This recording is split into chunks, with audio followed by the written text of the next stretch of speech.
I'm Lesley, I'm 51. I've been nursing for 30 odd years. Always wanted to be a nurse ever since I was a wee girl. And I started my training in Greenock in 1985. I've worked here for 30 years in the surgical department, set up high dependency and helped to set up the hospital at night team, which is where I work now.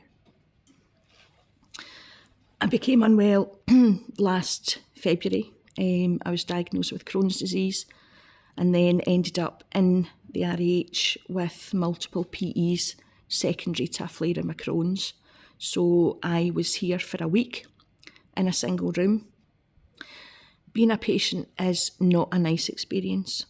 It's part of the system, but they strip you of your independence, your identity.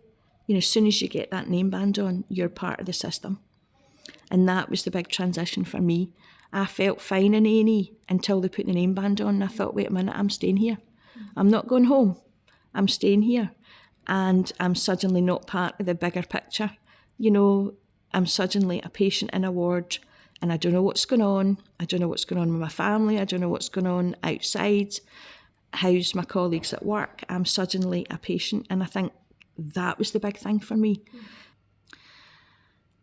I am doing this story because I have had a mostly positive experience. I want to promote the fact that we have a great local hospital. The RAH is a fantastic place to come and be cared for and get better. But as a senior nurse, I've noticed one or two things that I think we could do better. Meal times. I work night shifts. I don't have anything to do with patients' meals. But when you've got nothing else to think about in hospital, meals become really important. Unfortunately, my meal was interrupted every day I was in. And we're supposed to have uninterrupted meal times. When I was interrupted, I never went back to my dinner. Can I think of all the old people, elderly people that are maybe getting put through the same thing? They don't go back to finish their dinner or their breakfast because somebody's interrupted them and they need all the nutrition they can get. I was offered my meals in my room, that was fine, but then I got to the stage that I went up and helped myself. And I don't see why other patients can't do that. Might be health and safety, but we're getting our independence taken away enough without not even being able to go and choose your meal from the trolley, get a bit of exercise.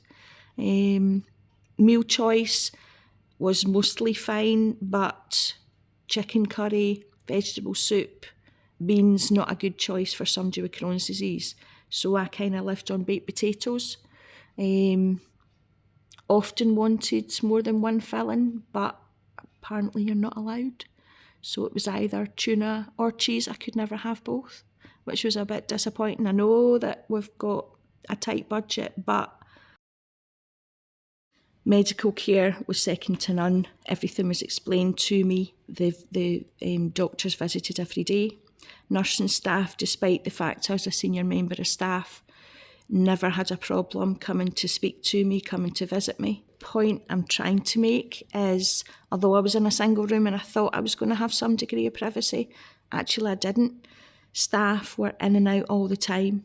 Yeah, they would knock on the door, but then they would just walk in, invading my privacy. They didn't realise they were doing it. They were just there to do a job. And I think they were more task orientated. Rather than seeing me as a person. They had a room to clean, or they had tablets to give me, or they had a meal to deliver. And I mean, one of the girls came in to clean my room and I was trying to dry my hair and I asked her if she could come back, but no, she had that task to do at that time and she had to clean my room, whether I was in the middle of getting showered or putting my makeup on or whatever. So that's changed my practice. I always now knock on somebody's door or shout through the curtain and wait for an answer before I go in. As nurses, we are very bad at thinking we own the room because we've got a uniform on, so we've got a right to be in that room at any point. We've got a right to go behind that curtain at any point, but actually we don't. And I think staff, including me, we're very much, I've got a job to do, I need to do it, rather than respecting the patient's privacy.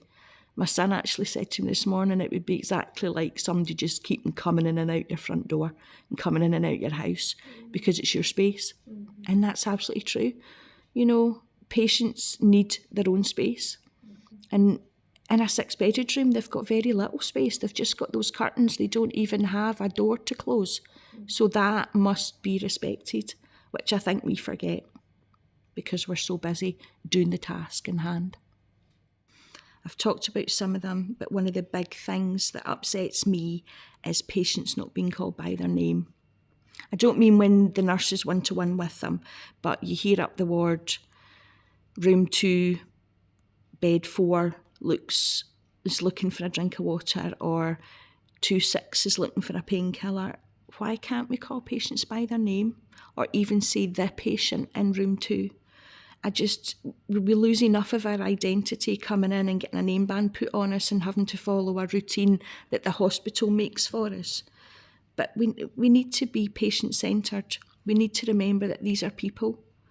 And I was a person, and no, I never heard anybody saying room 5, but I do hear staff saying room 2, room 4, room 6, and then what they want rather than the patient in, or John in, or Jean in, or Mrs. Smith. And it needs to be patient-centred care. We need to remember the patient is at the centre of this. They're not a subject, they're not a disease, they're a person.